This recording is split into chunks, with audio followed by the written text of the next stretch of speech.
దుర్గా జాహ్నవి గారు. సార్ చాలామంది government job secure అంటున్నారు. కొంతమంది ఏమో ప్రైవేట్ జాబ్ సెక్యూర్ అంటున్నారు. అసలు ఏది మంచిది అంటారు సార్? హా! బ్యూటిఫుల్ అండి. గవర్నమెంట్ జాబ్‌లో ఫ్యూచర్ ఉంటుంది. ప్రైవేట్ జాబ్‌లో ఫ్యూచర్ ఉంటుంది. లేదా పలానా బిజినెస్‌లో ఉంటుంది. పలానా దాంట్లో ఉంటుంది అని చెప్పి అంటారు కదా! ఇక్కడ పాయింట్ ఏంటంటే ఫ్యూచర్ అనేది ఎప్పుడూ కూడా జాబ్‌లో గాని, వ్యాపారంలో గాని, వృత్తిలో గాని, కెరీర్‌లో గాని ఉండదండి.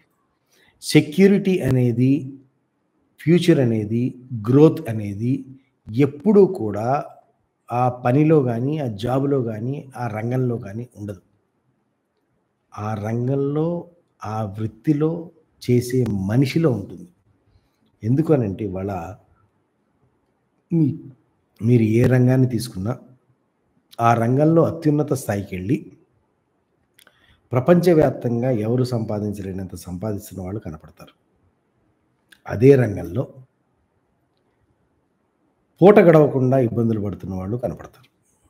అంటే పూట గడవడానికి కూడా ఇబ్బందులు పడుతున్న వాళ్ళు కనపడతారు. మధ్యలో ఈ స్పెక్ట్రమ్‌లో మిగతా వాళ్ళందరూ మధ్యలో పడతారు.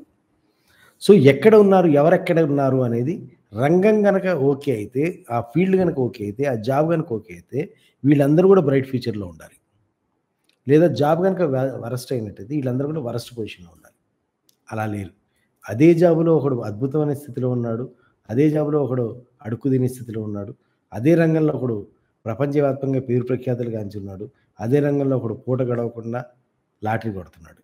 సో, ఇక్కడేంటంటే ఉద్యోగం గాని, పని గాని ఏది సెక్యూర్ అనేది ఉండదండి.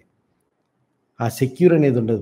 గవర్నమెంట్ జాబ్ చేసి సస్పెండ్ అయ్యి, టెర్మినేట్ అయ్యి బయటకొచ్చి రోడ్ల మీద తిరుగుతున్న వాళ్ళు ఉంటారు.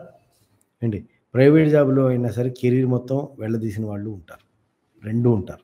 సో, దట్ కెనాట్ బి అంటే గవర్నమెంట్ జాబ్‌లో సెక్యూరిటీ ఉండదండి. మనం చేసే పనిలో, మనం చేసే విధానంలో ఆ సెక్యూరిటీ అనేది ఉంటుంది.